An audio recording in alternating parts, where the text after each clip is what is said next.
Hello my dear student, कैसे हैं आप सब। आई होप आप सब अच्छे होंगे। माई सेल्फ जय की क्लासेस में फिर से आपका एक बार स्वागत है। जैसा कि लास्ट ईयर हम लोगों ने 55 क्वेश्चन सॉल्व किए थे विद एक्सप्लेन के साथ। आई होप आपने उनको देखा होगा, चीज़ों को रिवाइज की होंगी, समझी होंगी। नोट्स साथ के साथ बनाते चलिए। आज हम लोग स्टार्ट करेंगे 56 से। 56 हमारा क्या है, जस्ट अ मिनट।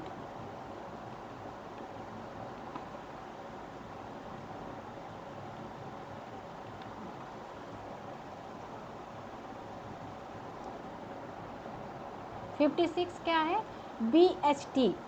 BHT हमारा क्या है, BHT का फुल फॉर्म क्या है, BHT का ब्यूटाइलेटेड हाइड्रोक्सी टूलेन। पूर्ण रूप इसका क्या है, ये होता क्या है। BHT एक कृत्रिम एंटीऑक्सीडेंट होता है जिसका उपयोग वसा और खाद्य उत्पादों में बासीपन तथा ऑक्सीडेटिव खराबी को रोकने का काम करता है। कौन, BHT।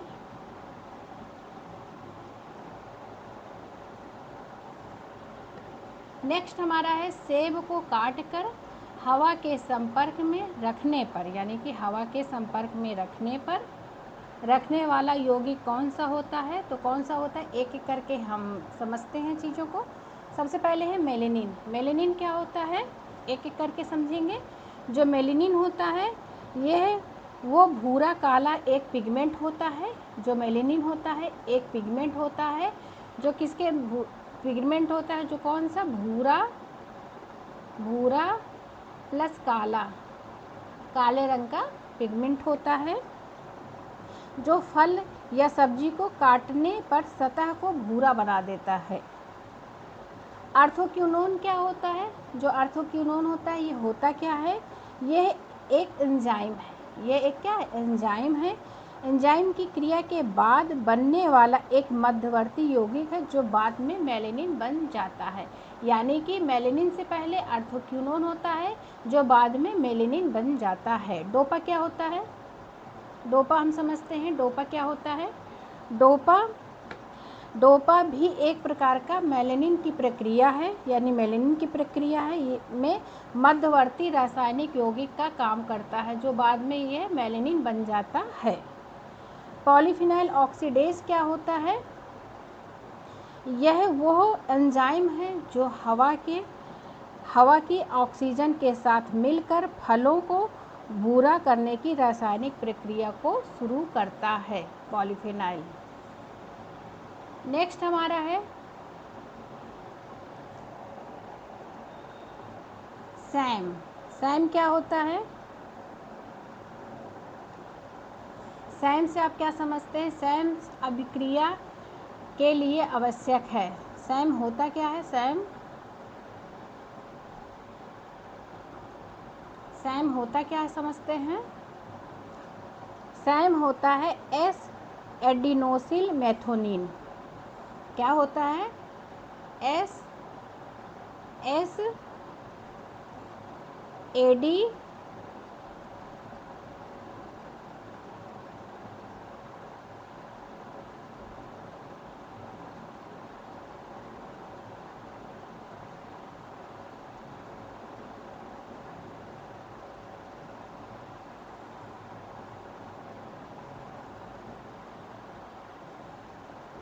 मेथियोनाइन होता है।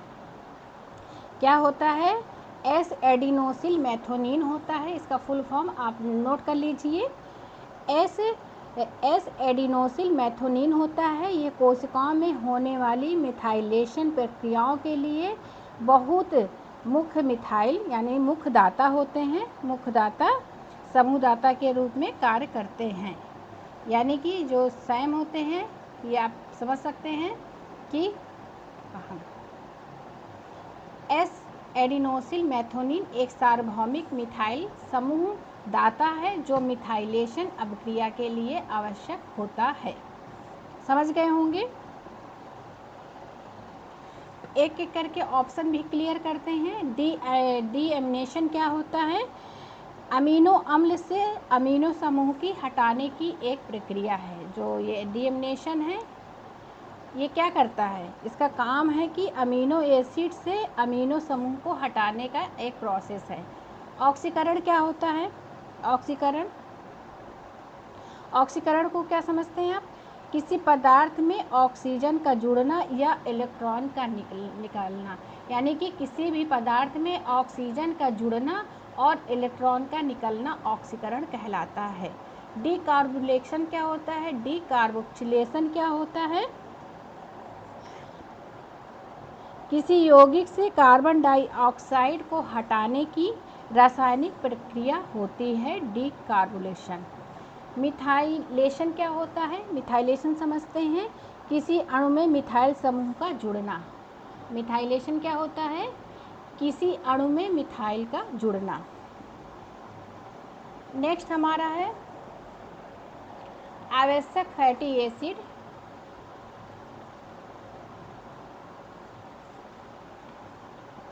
आवश्यक फैटी एसिड की कमी से क्या होता है? जो हम लोगों ने जब फैट पढ़ा था, हम लोगों ने पढ़ा था जो एसेंशियल फैट होते हैं, एसेंशियल अमीनो एसिड होते हैं, कुछ नॉन एसेंशियल अमीनो एसिड होते हैं, पढ़ा था हम लोगों ने। जो अमीनो एसिड होते हैं, जो एसेंशियल अमीनो एसिड होते हैं, ये हमारी बॉडी में एसेंशियल अमीनो एसिड नहीं बनते हैं, तो हमें फूड से, आहार से कंज्यूम करना पड़ता है। जो नॉन एसेंशियल अमीनो एसिड होते हैं, ये हमारी बॉडी में बन रहे होते हैं, तो हमें इन्हें फूड, आहार से कंज्यूम करने की आवश्यकता नहीं पड़ती है। आवश्यक अमीनो एसिड आप समझ गए होंगे। अमीनो एसिड क्या होती है? पूछा जाता है प्रोटीन की न्यूनतम इकाई कौन सी है? प्रोटीन की पूछा गया क्वेश्चन है, प्रोटीन की न्यूनतम इकाई कौन सी है? न्यूनतम इकाई कौन सी है? तो आप क्या बताएंगे? Amino acid. Amino acid. Protein की न्यूनतम इकाई कौन सी है? Amino acid. एक एक करके क्वेश्चन सॉल्व करते हैं हम लोग, सारे ऑप्शन क्लियर करते हैं। बेरी क्या होता है? जो बेरी होता है, बेरी किसकी कमी से होता है? तो B1 की कमी से होता है। किसकी कमी से होता है? B1 का केमिकल नेम क्या होता है? तो B1 का केमिकल नेम होता है थायमीन। क्या होता है? थायमीन। थायमीन होता है केमिकल नेम। इसकी कमी से बेरी हो जाता है। क्या होता है इसमें? अंगों में दर्द और हृदय संबंधी समस्याएं होने लगती हैं। जो B3 होता है, पेलेग्रा होता है। B3 का नियासिन, यानी पेलेग्रा किसकी कमी से होता है? तो B3 का केमिकल नेम क्या होता है? तो नियासिन। क्या होता है? नियासिन होता है B3 का केमिकल नेम, नियासिन होता है। जो पेलेग्रा होता है B3 की कमी से होता है। B3 का केमिकल नेम नियासिन है। जो पेलेग्रा होता है, इसको हम लोग, पेलेग्रा को हम लोग 4D या 3D के नाम से जानते हैं। 3D क्या होता है? 4D क्या होता है? जैसे कि 1D से हो गए डायरिया, डर्मेटाइटिस और डिमेंशिया। लास्ट जो डी ऐड हो जाता है हमारा, वो डेथ हो जाती है। फर्स्ट डी डायरिया, जैसे दस्त हो गया, डायरिया हो गई, डर्मेटाइटिस हो गई, डिमेंशिया हो गए। डर्मेटाइटिस स्किन संबंधित बीमारी है। जो डिमेंशिया होती है वो पागल संबंधित बीमारी है, यानी नाड़ी संबंधी विकार होता है, पागल हो जाते हैं इसमें। और जो लास्ट हमारा होता है वो डेथ हो जाती है। समझ गए होंगे। जो फाइनोडर्मा होता है, फाइनोडर्मा क्या होता है? फाइनोडर्मा हमारा, इसको टोड स्किन भी कहते हैं। क्या कहते हैं इसको? फाइनोडर्मा को टोड स्किन भी कहते हैं। टोड स्किन के नाम से अगर फाइनोडर्मा नहीं दिया है, टोड स्किन भी दिया है, तो आप फाइनोडर्मा ही समझिए। टोड स्किन या मेढक जैसी त्वचा भी कहा जाता है। यह मुख्य रूप से विटामिन ए और एसेंशियल जो फैटी एसिड होते हैं उनकी कमी से होता है। अगर विटामिन ए, जैसे विटामिन ए की कमी से विटामिन ए हो गया, और एसेंशियल जो फैटी एसिड होते हैं, जो एसेंशियल फैटी एसिड होते हैं उनकी कमी से होता है। एसेंशियल फैटी एसिड की कमी से होता है। ये सारी चीज़ें जब हमने फैट पढ़ी थी उसमें डिस्कस हम लोगों का हुआ था। चिलोसिस क्या होता है? चिलोसिस जो होता है B2 की कमी से होता है। B2 की कमी से होता है। चिलोसिस जो हमारा होता है वो B2 की कमी से होता है। B2 का केमिकल नेम क्या होता है? B2 का केमिकल नेम होता है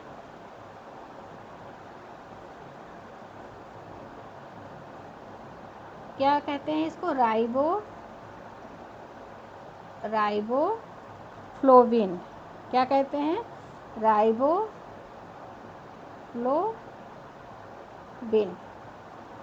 राइबोफ्लोविन कहते हैं। चिलोसिस हो जाता है। चिलोसिस होता क्या है? तो होंठ के आसपास घाव हो जाते हैं, कट जाते हैं, ब्लड निकलने लगता है, घाव हो जाते हैं। एक बार पढ़ लेते हैं। आवश्यक फैटी एसिड की कमी से फाइनोडर्मा हो जाता है। यह त्वचा की खुरदरी, सुस्त और रोम यूपी अवस्था हो जाती है, यानी कि जो हमारे छोटे छोटे छेद होते हैं वो चीज़ें बंद हो जाती हैं, जिसे टोड स्किन भी कहा जाता है। अगर मान लीजिए आपके एग्ज़ाम में क्या है, फाइनोडर्मा ना देके टोड स्किन भी दिया है, यानी कि अगर फाइनोडर्मा नहीं दिया है, टोड स्किन भी दिया है, तो आप समझ लीजिए कि फाइनोडर्मा की ही बात हो रही है। टोड स्किन मतलब होता है मेढक जैसी त्वचा हो जाती है। एस्कार्बिक एसिड किसके लिए आवश्यक है? एस्कार्बिक जो एसिड है हमारा किसके लिए आवश्यक है?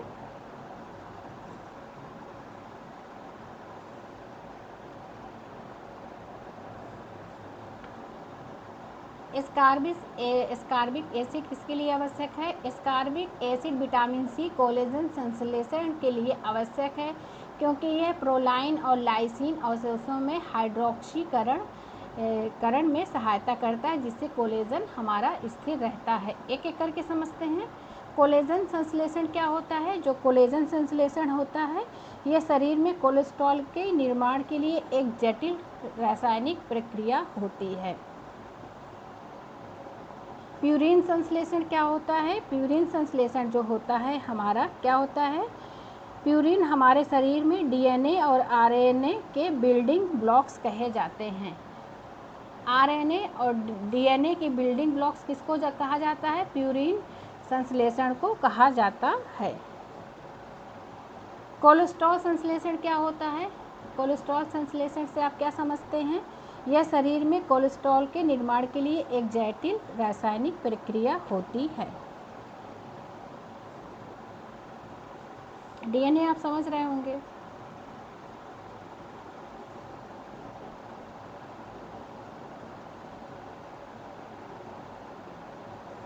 Just a minute.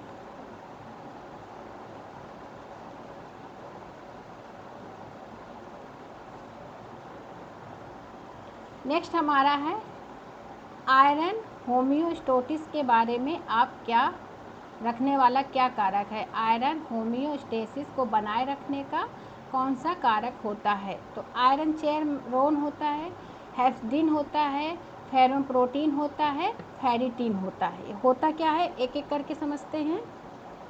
Just a minute.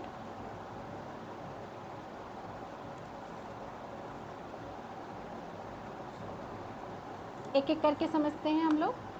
जैसे कि हेप्सिडिन यकृत द्वारा माने लीवर द्वारा निर्मित एक पेप्टाइड हार्मोन होता है। एक क्वेश्चन हम लोगों ने पूछा था जब हम लोग प्रोटीन का चैप्टर पढ़ रहे थे। जो प्रोटीन होते हैं हमारे, जो प्रोटीन होता है वो किस बॉन्ड से जुड़ा होता है? तो किस बॉन्ड से जुड़ा होता है? तो पेप्टाइड बॉन्ड से जुड़ा होता है। किससे जुड़ा होता है? पेप्टाइड बॉन्ड से जुड़ा होता है। आप याद रखिए, पेप्टाइड बॉन्ड से जुड़ा होता है। प्रोटीन किस बॉन्ड से जुड़े होते हैं? पेप्टाइड बॉन्ड से जुड़े हुए होते हैं। हेप्सिडिन यकृत द्वारा निर्मित एक पेप्टाइड हार्मोन है जो आयरन होमियोस्टेसिस बनाए रखता है। शरीर में आयरन का स्तर अधिक होने पर यह फेरोप्रोटीन से जुड़कर रक्त में आयरन के प्रवाह को कम करता है। समझ गए होंगे। एक एक करके क्लियर करते हैं। आयरन चेपरोन क्या होता है? जो आयरन चेपरोन होता है यह कोशिकाओं के भीतर आयरन को सुरक्षित रूप से एक जगह से दूसरी जगह ले जाने वाला एक प्रोटीन है। ये क्या है? ये एक प्रकार का प्रोटीन है। ये क्या है? एक प्रकार का प्रोटीन है। एक प्रकार का प्रोटीन है। इसका काम क्या होता है, ये कोशिकाओं के भीतर आयरन, यानी कोशिकाओं के भीतर क्या पाया जाता है, आयरन होता है। तो आयरन को सुरक्षित रूप से एक जगह से दूसरे जगह में ले जाने का काम आयरन चेपरोन करते हैं।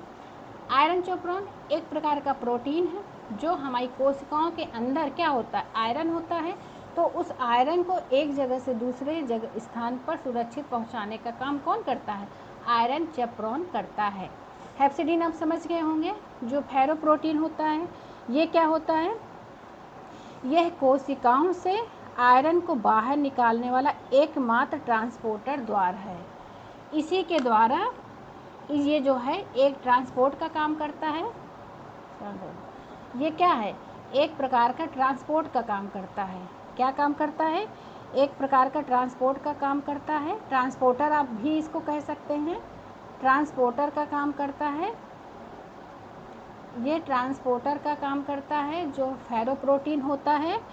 ये क्या करता है, ये कोशिकाओं से आयरन को बाहर निकालने वाला, यानी ये कोशिकाओं से आयरन को ऐसे भी क्वेश्चन पूछ सकता है कि कौन सा जो है ट्रांसपोर्टर, या नाम भी दे सकता है, या ऐसे भी पूछ सकता है कि कोशिकाओं से आयरन को बाहर निकालने वाले को आप क्या समझ सकते हैं। तो कोशिकाओं से आयरन को बाहर निकालने वाला एकमात्र, मतलब फेरोप्रोटीन ही एकमात्र है जो कोशिकाओं के अंदर से आयरन बाहर निकालने का ट्रांसपोर्टर का काम करता है। हेप्सिडीन इसी को नष्ट करके आयरन को रोकता है। हेप्सिडीन क्या होता है, हेप्सिडीन इसी को नष्ट करता है। हेप्सिडीन इसी को नष्ट करता है, नष्ट करके आयरन को रोकता है, रोकने का काम करता है। फेरेटिन क्या होता है, जो फेरेटिन होता है, फेरेटिन का क्या काम है, ये कोशिकाओं के अंदर आयरन को सुरक्षित रूप से स्टोर करने वाला एक प्रोटीन है। ये एक प्रकार का प्रोटीन है, ये एक प्रकार का क्या है, प्रोटीन है। ये एक प्रकार का प्रोटीन है जो इसका काम क्या होता है, ये एक कोशिकाओं के अंदर आयरन को सुरक्षित रूप से जमा, यानी कि सुरक्षित रूप से कोशिकाओं के अंदर आयरन किसकी वजह से सुरक्षित रहता है, तो फेरेटिन की वजह से सुरक्षित रहता है। नेक्स्ट हमारा है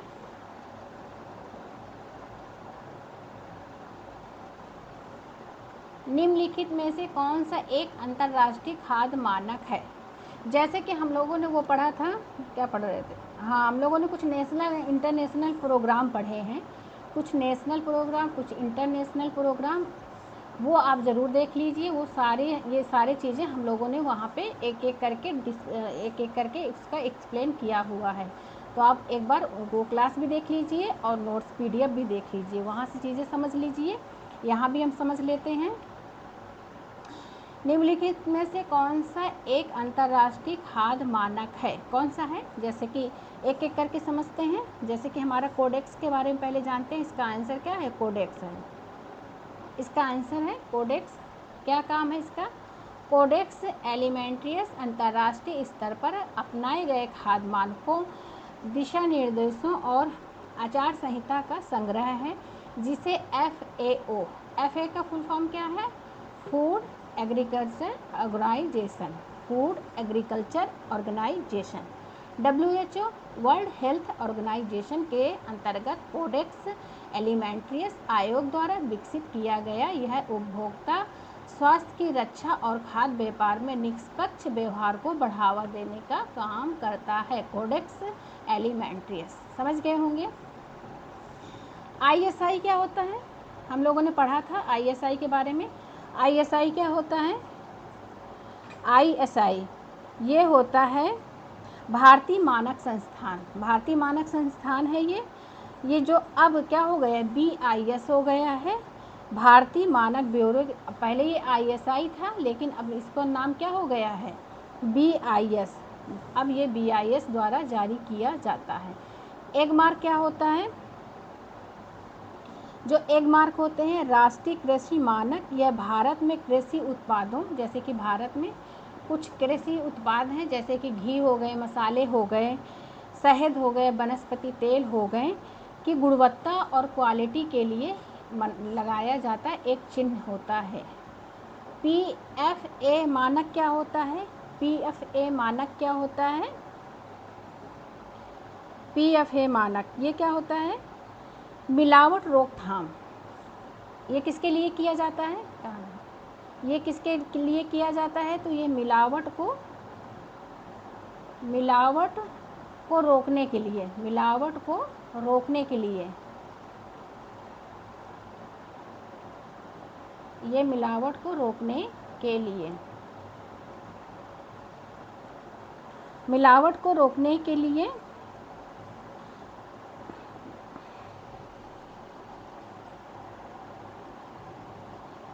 ये किसके लिए काम करता है? तो जिसमें मिलावट को रोकने के लिए इसका चिन्ह लगाया जाता है PFA मानक। समझ गए होंगे आप।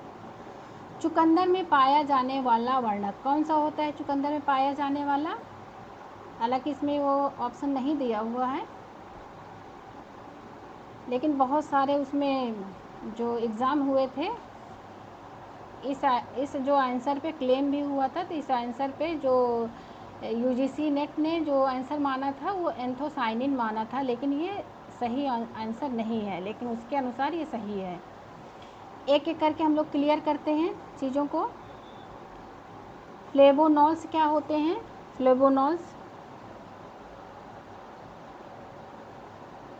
फ्लेवोनॉल्स चुकंदर में पाया जाने वाला वर्णक कौन सा होता है? तो पहले एक एक करके पढ़ते हैं। फ्लेवोनॉल्स क्या होते हैं? फ्लेवोनॉल्स एक उपवर्ग है। यह मुख्य रूप से प्याज, ये किस में पाया जाता है? जैसे कि प्याज हो गया,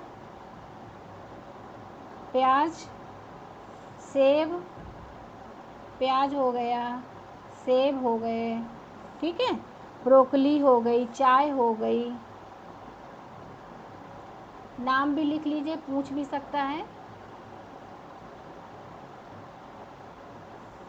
चाय में पाया जाने वाला एंटीऑक्सीडेंट होता है। जो फ्लेवोनॉल्स होते हैं ये एक एंटीऑक्सीडेंट का काम करते हैं। किस में पाए जाते हैं? तो जैसे प्याज है, सेब है, ब्रोकली है, चाय में पाया जाता है। ये एंटीऑक्सीडेंट का काम करते हैं। फ्लेवोनॉल्स क्या होते हैं? ये भी फ्लेवोनॉल्स का एक समूह है। ये मुख्य रूप से ये किस में पाया जाता है? तो जैसे अजवाइन है, अजवाइन और कुछ जड़ी बूटियों में पाया जाता है। ये भी एक एंटीऑक्सीडेंट का ही काम करता है, लेकिन ये किस में पाया जाता है? तो ये अजवाइन और कुछ जड़ी बूटियों में पाया जाता है। अजवाइन प्लस कुछ जड़ी बूटी में पाया जाता है, जड़ी बूटी में पाया जाने वाला है। ये भी एंटीऑक्सीडेंट है। ज़ैंथोन्स क्या होता है? ये एक विशिष्ट कार्बनिक यौगिक होता है।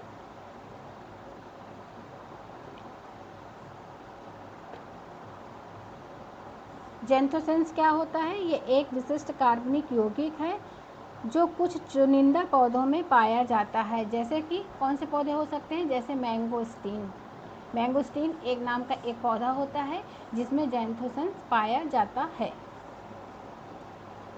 नेक्स्ट हमारा है रक्त का थक्का जमने को नियंत्रित करने वाला कौन सा विटामिन होता है? जैसे कि हम लोगों ने पढ़ा है अभी, जो विटामिन ए होता है, विटामिन ए का केमिकल नेम क्या होता है? रेटिनॉल। हम लोगों ने पढ़ा है, रेटिनॉल होता है। रेटिनॉल, अगर विटामिन ए की कमी हो जाएगी तो क्या हो जाएगा? रतौंधी हो जाती है। क्या हो जाता है? रतौंधी हो जाती है। हम लोगों ने डिस्कस किया हुआ है। रतौंधी के आप स्टेप भी याद कर लीजिए। हम लोगों ने जब विटामिन पढ़े हैं उस पर पढ़ाया गया है, तो उसके स्टेप UGC नेट में अरेंज करने के लिए आता है, उसको भी आप एक बार क्लियर कर लीजिए। विटामिन ए का chemical name retinol, vitamin A की कमी से रतौंधी। विटामिन सी का केमिकल नेम एस्कॉर्बिक एसिड होता है। विटामिन सी की कमी हो जाएगी तो क्या हो जाएगा? विटामिन सी की कमी से मसूड़ों से रिलेटेड प्रॉब्लम हो जाती है। मसूड़े, जैसे मसूड़े से रक्त स्राव होने लगता है, मसूड़े कमज़ोर होने लगते हैं। नियासिन क्या होता है? जैसे कि अभी हमने पढ़ा, नियासिन क्या होता है? विटामिन B3 होता है, B3। नियासिन, ये विटामिन B3 ना देके क्या दिया हुआ? नियासिन। इसकी कमी से क्या होता है? पेलेग्रा, जैसे कि अभी हमने पढ़ा, पैलेग्रा को 4D या 3D के नाम से जाना जाता है। जैसे कि हम लोगों ने अभी देखा है कि जो 3D होता है 4D होता है। 3D क्या होता है, 1D से डायरिया हो गए, सेकेंड डी से डायरिया, डायरिया हो गए, डर्मेटाइटिस के बाद डिमेंशिया आता है। सबसे पहले क्या होता है, डायरिया होता है, डर्मेटाइटिस होता है, डिमेंशिया होता है। जो डायरिया होता है दस्त होता है, जो डर्मेटाइटिस होता है वो स्किन संबंधित प्रॉब्लम होती है, यानी कि स्किन संबंधित रोग हो जाते हैं। डिमेंशिया होता है, इसमें याददाश्त या नाड़ी संबंधी विकार हो जाता है। और जो लास्ट डी ऐड हो जाता है 4D, वो उसमें डेथ हो जाती है। विटामिन के जैसे कि हमने पढ़ा, जो विटामिन के होते हैं हमने लोगों ने इसके टाइप पढ़े थे कि K1 होता है, K1 यहाँ पढ़ते हैं विटामिन के कितने टाइप के होते हैं, तो K1, K2 और K3। K1 हमने पढ़ा था तो पशुओं से मिलता है, पशु जगत से। K2 जो मिलता है वनस्पति से मिलता है, और K3 जो होता है वो मैन मेड होता है। ये चीज़ें हम लोगों ने क्लियर की थी। नेक्स्ट हमारा है निम्नलिखित में से निम्नलिखित में सभी स्थितियों में BMR बढ़ जाता है सिवाय, ऐसी सारी स्थितियां हैं, 4 स्थितियां दी हुई हैं। 4 स्थितियों में ऐसी कौन सी स्थिति है जिसमें BMR नहीं बढ़ता है, बाकी सब में बढ़ता है। तो कौन कौन सा है, जैसे कि बुखार है, जैसे कि बुखार दिया हुआ है, प्रेगनेंसी दी हुई है, और कोल्ड क्लाइमेट दिया हुआ है यानी ठंडी जलवायु, और भूखमरी। तो जैसे ऑप्शन से ही क्लियर हो रहा है कि अगर बुखार होगा तो BMR क्या होगा, जो बुखार की स्थिति में BMR बढ़ेगा। गर्भावस्था में BMR क्या होगा, गर्भावस्था अगर आपको होगा तो BMR क्या होगा, बढ़ेगा। और जब ठंडी जलवायु यानी कोल्ड क्लाइमेट होगा तो BMR बढ़ेगा। लेकिन भूखमरी होगी तो BMR क्या होगा, BMR ना बढ़ेगा ना घटेगा। बुखार, गर्भावस्था और ठंडी जलवायु में बेसल मेटाबॉलिक यानी BMR का फुल फॉर्म है, रेट बढ़ जाता है। भूखमरी के दौरान शरीर ऊर्जा बचाने के लिए मेटाबॉलिक रेट को कम कर देता है। क्या होगा, जब भूख होगी, भूखमरी होगी तो BMR घट भी सकता है, क्योंकि कुपोषण हो जाते हैं, कुपोषण का शिकार हो जाते हैं। आपकी बॉडी में न्यूट्रिएंट होंगे नहीं, तो न्यूट्रिएंट जैसे प्रोटीन नहीं होगा, कार्बोहाइड्रेट जो नहीं होगा। जैसे कि हम लोगों ने न्यूट्रिशन जब पढ़ रहे थे तो हम लोगों ने कुछ पढ़ा था कि माइक्रो न्यूट्रिएंट कौन से होते हैं, हम लोगों ने पढ़ा था माइक्रो कौन से होते हैं और माइक्रो कौन से होते हैं, हम लोगों ने पढ़ा था। तो माइक्रो कौन से होते हैं, जैसे कि कार्बोहाइड्रेट हो गया, कार्बो हो गए, प्रोटीन हो गया हमारा, प्रोटीन हो गया, फैट हो गया, ये सब क्या हैं, ये सब माइक्रो न्यूट्रिएंट हैं। ये सब क्या हैं, माइक्रो न्यूट्रिएंट हैं। ये सब माइक्रो न्यूट्रिएंट हैं। जो मैक्रो न्यूट्रिएंट हैं, जो माइक्रो न्यूट्रिएंट हैं, ये हमारे क्या हो गए, जैसे फाइबर हो गए, फाइबर हो गए, फाइबर हो गए हैं, और विटामिन्स, विटामिन्स हो गए, मिनरल्स हो गए, हम लोगों ने मिनरल्स पढ़ा था, मिनरल्स हो गए। ये सब चीज़ क्या है, ये हैं माइक्रो न्यूट्रिएंट। तो माइक्रो और माइक्रो से भी क्वेश्चन आते हैं। तो जैसे मिनरल भी, कुछ मिनरल भी 2 टाइप के होते हैं, कुछ माइक्रो होते हैं और कुछ माइक्रो होते हैं, ये भी हम लोगों ने पढ़ा है। कुछ माइक्रो मिनरल्स होते हैं, कुछ माइक्रो होते हैं।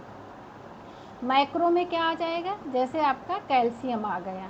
कैल्शियम क्या है, कैल्शियम, कैल्शियम हो गया, कैल्शियम, कैल्शियम, कैल्शियम सबसे ज़्यादा कहाँ पाया जाता है, तो पूछा जाता है तो बोन में, बोन प्लस दांतों में। अरे यार कहाँ चला गया, कहाँ पाया जाता है, बोन में और दांतों में सबसे ज़्यादा। क्वेश्चन पूछा भी गया है TGT PGT में कि सबसे ज़्यादा कैल्शियम कहाँ पाया जाता है, तो सबसे ज़्यादा कैल्शियम हमारे दांतों में और हड्डियों में पाया जाता है। ये क्या है, ये माइक्रो मिनरल्स हैं। मिनरल्स में भी आपको पूछ सकता है कि माइक्रो मिनरल्स कौन से हैं और माइक्रो कौन से हैं। तो आपको याद रखना है जो माइक्रो न्यूट्रिएंट हैं वो कार्बोहाइड्रेट, प्रोटीन, फैट हो गया। जो माइक्रो न्यूट्रिएंट हैं वो हमारे फाइबर हो गए हैं, विटामिन्स हो गए हैं, मिनरल्स हो गए हैं। मिनरल्स में भी माइक्रो और माइक्रो होता है। अच्छा, माइक्रो ना दे के कहीं कहीं ट्रेस एलिमेंट भी दिया जाता है। जैसे माइक्रो को हम लोग कहाँ गया, माइक्रो को क्या हो जाता है, माइक्रो को हम लोग ट्रेस एलिमेंट भी लिख सकते हैं। क्या लिख सकते हैं, ट्रेस एलिमेंट, या ट्रेस मिनरल्स लिख सकते हैं, या ट्रेस एलिमेंट्स भी हो सकते हैं। पूछा जाता है जो ट्रेस एलिमेंट होते हैं ये हमारी बॉडी में कितना % आवश्यक होते हैं। तो पहले आप समझ लीजिए कि ट्रेस को, माइक्रो मिनरल्स को ही हम लोग ट्रेस एलिमेंट या ट्रेस मिनरल्स कहते हैं। इसका हमारी बॉडी में कितना % ज़रूरत होती है, तो 0.1% इसकी आवश्यकता हमारी बॉडी में होती है। परसेंटेज आप याद रख लीजिए, 0.1% की इसकी आवश्यकता होती है हमारी बॉडी में। आई थिंक आज की चीज़ें आपको क्लियर हो गई होंगी। जैसे कि आज के जो क्वेश्चन है एक बार उनका एनालिसिस करिए, चारों ऑप्शन क्लियर कर लीजिए। अगर आपको चारों ऑप्शन क्लियर होंगे तो और भी क्वेश्चन की आपकी तैयारी हो जाएगी। तो चारों ऑप्शन आपको क्लियर होने चाहिए। हम लोगों के 65 जो 65 क्वेश्चन कंप्लीट हो गए हैं। तो आप 1 से लेकर 65 क्वेश्चन पूरे जितना भी एक्सप्लेन कराया गया है, जितनी अदर चीज़ें लिखाई गई हैं, एक्सप्लेन किया गया है, उन चीज़ों को भी नोट डाउन करते चलिए साथ के साथ। तो आपको PYQ भी कवर होते चले जाएंगे, साथ के साथ हमारा थ्योरी भी कंप्लीट हो रहा है। जैसे कि हमारी फर्स्ट यूनिट कंप्लीट हो गई है, कंप्लीट होके हम लोग सेकेंड यूनिट स्टार्ट कर चुके हैं, बिल्कुल जीरो से स्टार्ट किया है एकदम। TGT PGT की वैकेंसी क्योंकि आई हुई है, हम लोगों ने उसके अकॉर्डिंग सिलेबस अपना तैयार किया है। सारी चीज़ें पढ़ाई जाएंगी, बिल्कुल जीरो से स्टार्ट होगा। तो आप एक बार जुड़ना मत भूलिए जया की क्लास को। चीज़ें समझ में आई होंगी आई होप। तो आप अपनी लर्निंग स्टार्ट करिए और TGT PGT की अच्छे से तैयारी करिए, एक सीट अपनी सुनिश्चित कर लीजिए। तो मेरे साथ जुड़े रहिए, लाइव मेरे साथ जुड़े रहिए आप। हम लोग बहुत जल्दी लाइव सेशन भी स्टार्ट करने जा रहे हैं। लाइव सेशन स्टार्ट करने के लिए आप ज़्यादा से ज़्यादा लोग जुड़िए, जैसे कि लाइक करिए, शेयर करिए, सब्सक्राइब करिए और बेल आइकन को प्रेस कर लीजिए ताकि नोटिफिकेशन अगर आए तो आप तक पहुंच सके। आई होप आज की चीज़ें आपको क्लियर हुई होंगी, समझ में आई होंगी। सेकेंड यूनिट हम स्टार्ट कर चुके हैं, तो आप ज़्यादा से ज़्यादा लोग जुड़िए और लाइक करिए, शेयर करिए, सब्सक्राइब करिए। सारी चीज़ें फ्री ऑनलाइन हैं, सारा सिलेबस कंप्लीट कराया जाएगा। तो आप एक बार जुड़ना मत भूलिए जय की क्लास को। लाइक करें, शेयर करें, सब्सक्राइब करें। बाय बाय, कल फिर मिलते हैं।